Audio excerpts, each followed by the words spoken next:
ایک سیدوں کا خاندان بھی آیا، ایک ایسی خاتون بھی آئی جس کے ساتھ 3 بیٹیاں تھیں، بیٹا بھی کوئی نہیں، خامن فوت ہو گیا۔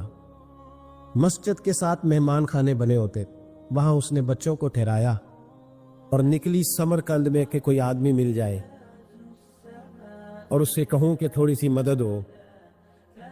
وہ چلتے چلتی ایک سیٹھ کے پاس، رئیس کے پاس پہنچی۔ جن لوگوں کے پاس دولت آتی ہے نا، وہ کئی دفعہ سخت جملے کہنے لگتے ہیں جو اللہ کو پسند نہیں آتے۔ وہ سیٹھ کے پاس گئی تو جا کے کہنے لگی، میں غریب ہوں، پریشان ہوں، بلخ میں قحط ہے، سارا زمانہ جانتا ہے، تو میں اس لیے سمرقند آئی ہوں، بیٹیوں کا ساتھ ہے، نہ رہنے کو جگہ ہے، نہ کھانے کو روٹی ہے، نہ پہننے کو کپڑا ہے، مہربانی کر تھوڑی مدد کر۔ کہنے لگا، ہو کون؟ تو اس سید زادی نے کان آگے کر کے، ہاں کسی پہ بھی حالات سخت آ سکتے، اللہ سے ڈرنا چاہیے، کان آگے کر کے نہ کہنے لگی، میں سید زادی اور یہاں میرا اپنا کوئی نہیں، مہربانی کر۔ تو وہ سیٹھ صاحب، چودھری صاحب کہنے لگے، مجھے کیسے پتا چلے گا تو سید ہے؟ تو سید زادی نے اپنا پلو کھولا اور اپنے آنسو دونوں آنکھوں سے صاف کیے تو کہنے لگی، اللہ تیرا بھلا کرے، میں ثابت نہیں کر سکتی کہ میں حضور کا خاندان، میرے پاس کوئی دلیل نہیں، میں نہیں بتا سکتی، چل ٹھیک ہے۔ چلی گئی۔ کسی نے بتایا کہ یہاں کوئی یہودی بھی رہتا ہے، وہ بڑا سخی ہے، یا آتش پرست ہے، یا پارسی ہے کافر غیر، سخی بڑا ہے۔ اس کے پاس گئی، بیٹھی رہی، لوگ بیٹھے تھے، جب چلے گئے تو قریب گئی، کہنے لگی، مجبور ہوں، پریشان ہوں، غریب نہیں ہوں۔ کہنے لگا، بی بی تجھے کبھی دیکھا نہیں، سمرقند کی اتنی آبادی نہیں، میں سارے شہر، تو کون ہے؟ تو کہنے لگی، تعارف نہ ہی پوچھے تو اچھا ہے۔ اس نے کہا، چلو اگر پتہ چل جائے تو۔ کہنے لگی، میں مسلمانوں کے نبی کی اولاد ہوں۔ مسلمانوں؟ اس نے کہا، پیغمبر خدا کی اولاد؟ اٹھ کے کھڑا ہو گیا، بی بی کو ساتھ لیا، گھر گیا۔ کہنے لگا، جو صاف ستھرا کمرہ ہے نا، اسے پھر دھو ڈالو، ایک دفعہ پھر دھو ڈالو۔ کمرہ دھلایا، صاف کرایا۔ پھر کہنے لگا، بی بی میرے برتن زیادہ صاف ستھرے نہیں، میں نئے نہ خرید کے لا دوں۔ پھر نئے برتن لایا، پھر اپنے بچوں سے کہنے لگا، اونچا نہ بھولنا، یہ سیدہ فاطمہ کی شہزادیاں آئی ہیں، یہاں کوئی شخص اونچی بات نہ کرے۔ پھر کہنے لگا، بی بی جو میرا بالکل طیب اور حلال رزق ہے نا، یہ اس میں سے لنگر ہے، لیکن چونکہ میں غیب مسلم ہوں، مجھے سلیقے نہیں آتے، جیسا تیسا بھی ہو نا، اسے قبول کر لینا۔ خاتون کو کہنے لگا، یہ گھر ہے، جب تک جی چاہے یہاں رہنا، دیکھنا، ہو سکے تو رات اپنے نبی سے سفارش کرنا، میرا بھی کوئی مسئلہ، میری بھی کوئی قبولیت کہیں ہو جائے۔ وہ مسلمان کہلانے والا رات کو سویا، کہتے جنت سجی ہوئی ہے، لوگ جنت میں جا رہے ہیں، لائنیں لگی ہوئی ہیں، نبی پاک لوگوں کو جنت میں بھیج رہے ہیں۔ میں بھی دوڑ کے لائن میں لگ گیا، فرشتے نے میرا بازو پکڑا، کہا پیچھے ہٹ۔ تو میں دوڑ کے حضور کی بارگاہ میں گیا، میں حضور سارے جنت میں جا رہے ہیں، یہ مجھے نہیں جانے دیتا۔ نبی پاک نے فرمایا، تو کون ہے؟ کہ یا رسول اللہ میں مسلمان ہوں۔ کہتے حضور مجھ سے فرمانے لگے، کوئی دلیل ہے تیرے پاس؟ دلیل ہے کوئی تیرے پاس؟ میں چپ کر گیا۔ فرمایا، میری بیٹی تیرے دروازے پر آ ہی گئی تھی تو دلیلوں کوشنے لگ گیا تھا۔ جا دوڑ جا۔ سویرے آنکھ کھلی تو گلیوں میں ڈھونڈتا پھرتا ہے، تلاش کرتا پھرتا ہے، کونے کونے میں جاتا ہے، وہ سادات کا گھرانہ کہاں گیا۔ ڈھونڈتے ڈھونڈتے اس غیر مسلم کے دروازے پہ جا کے پہچان لیا تو کہنے لگا، خدا کا واسطہ، جو تو نے نوکری کی ہے نا، ان کی مجھ سے 11 گنا لے لے، یہ سادات کا گھر مجھے دے دے۔ تو کہنے لگا، کل تو آتا تو شاید بات اور ہوتی، آج بات اور ہے۔ اس نے کہا، مہربانی کر۔ کہا، نہیں، کل تو آتا تو معاملہ اور تھا، آج معاملہ آج اور ہے، رنگ بدل گیا ہے، حالات تبدیل ہو گئے ہیں، اب تو دیکھتا کیا ہے، جا دوڑ جا۔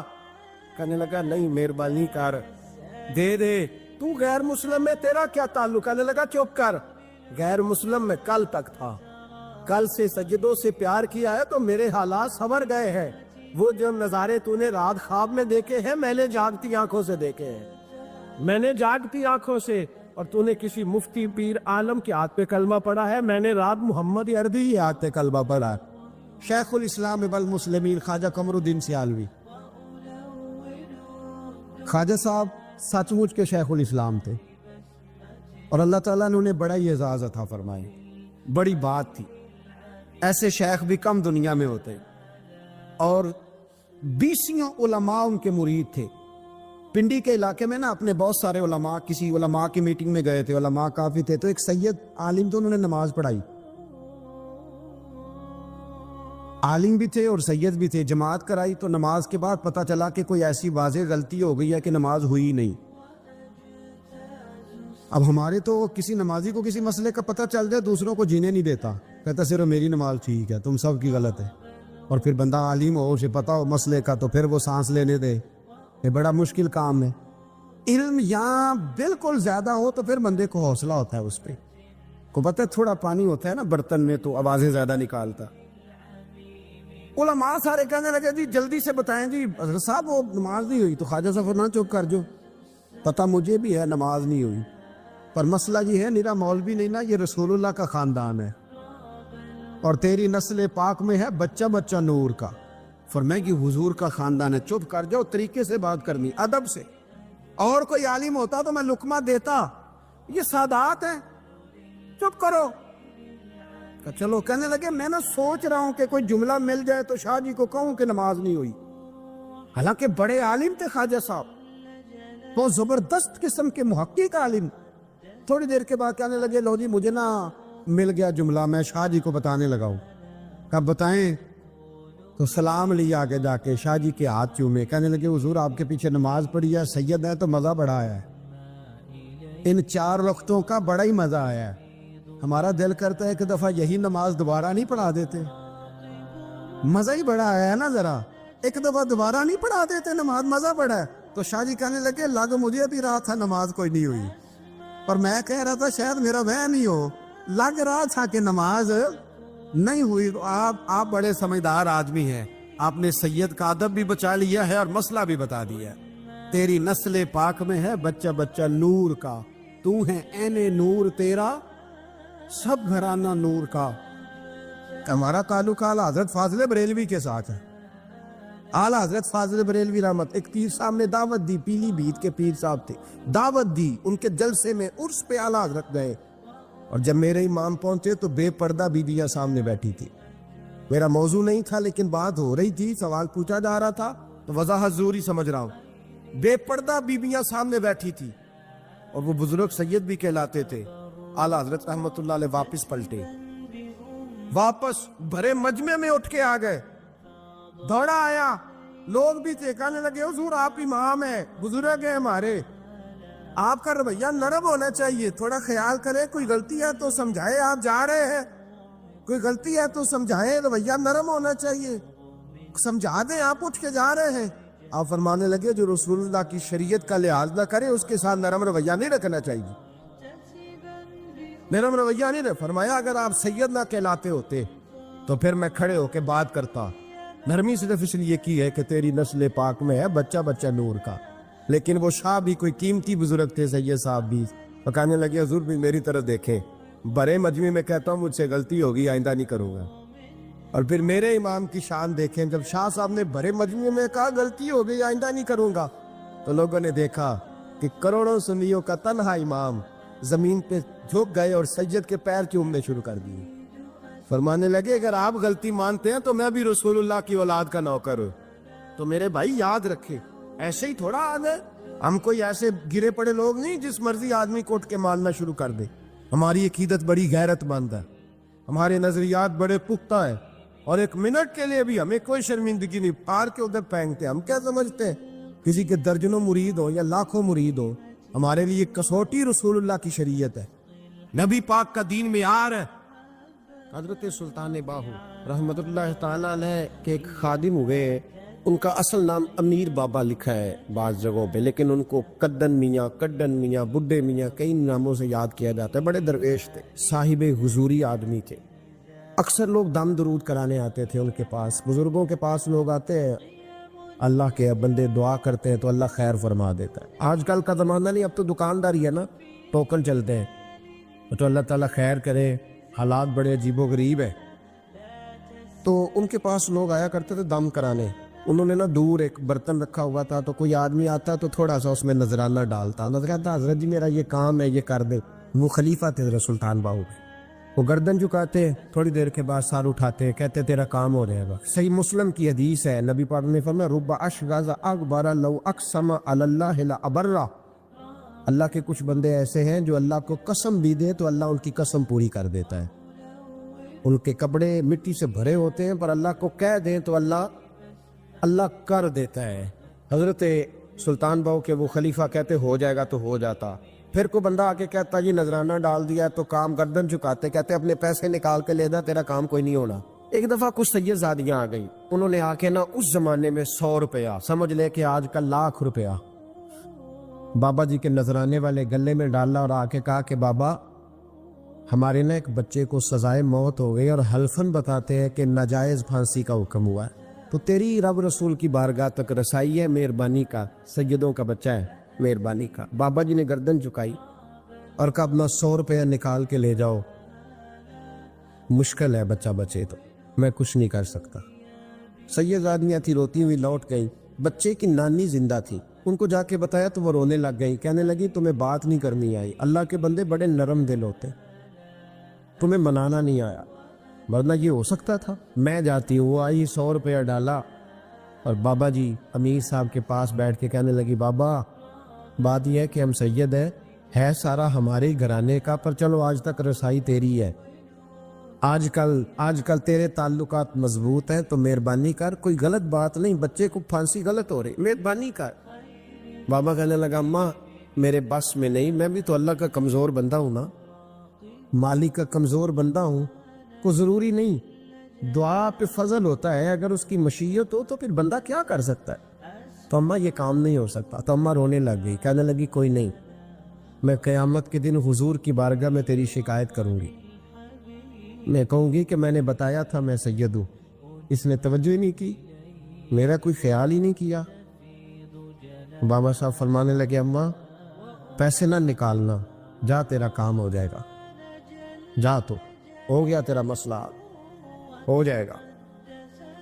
وہ آپ پیسے رکھتے تھے تو سال کے بعد 6 مہینے کے بعد مہینے کے بعد جا کے حضرت سلطان باہو کو دے کے آیا کرنے, وہ وہاں لنگر میں یا کسی جگہ خرچ کرتے. جس دن اس بچے کی پھانسی کا وقت تھا نا تو وہ بابا جی حضرت سلطان باہو کے پاس چلے گئے. حضرت سلطان باہو کے مزار پہ جو دوست گئے ہیں یا میرے ساتھ گئے ہیں وہ جانتے ہیں کہ گڑھ موڑ سے یوں مڑتے ہیں, آگے دربار ہے, تو گڑھ موڑ پہ حضرت سلطان باہو ان کے استقبال ان کو وہاں پتہ چل گیا کہ وہ آ رہا ہے. آئے دروازے گڑھ موڑ تک, مرید ساتھ تھے. تو حضرت سلطان باہو کہنے لگے یار تو نے اچھا نہیں کیا, اپنے خلیفے تو نے اچھا نہیں. کہنے لگے حضور چارہ کوئی نہیں تھا, سید زادیاں آ گئی تھی, حضور کا خاندان تھا, میں کیا کرتا. مرید کہتے ہمیں سمجھ نہیں آ رہی کہ یہ کیا ہو رہا ہے. کہنے لگے مجبوری تھی, کیا کرتا, کدھر جاتا, حضور کا خاندان تھا. کہا تو نے اچھا نہیں. کہتے ہمیں نہیں سمجھ آ رہی کہ تو نے اچھا نہیں کیا. وہ کہتے ہیں حضور کا خاندان تھا, ہمیں اس کا معنی کیا ہے. کہتے تھوڑی دیر گزری, بچہ وہاں سے رہا ہو گیا, حضرت سلطان باہو کے خلیفہ کا انتقال ہو گیا, وہ وصال کر گئے, وصال ہو گئے. آپ نے جنازہ پڑھایا, دفن کیا, تو غلام کہنے لگے حضور یہ ماجرا کیا ہے. آپ فرمانے لگے اس نے اللہ کے حضور دعا کی تھی کہ مولا جناب اسرائیل نے اس دن کسی نہ کسی کی روح لینے جانا ہے نا, تو میری لے جائے.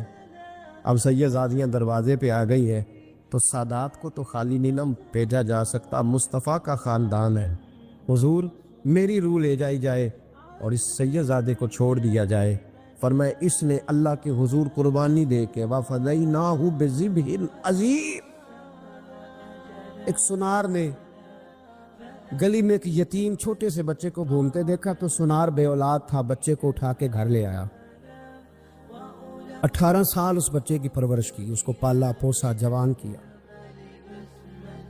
سنار کے پاس وہ دکان پہ چلا جاتا, وہ کئی دفعہ دکان پہ رہتا, کئی دفعہ گھر میں رہتا. ایک دفعہ وہ دکان پہ تھا, بچہ گھر تھا, 18 سال کا جوان. اس کی بیوی اکیلی تھی, وہ جس نے ماں بن کے پالا تھا اس نے اسی پہ حملہ کر دیا, اس کا بازو بری نیت سے تھاما. بیوی چیخی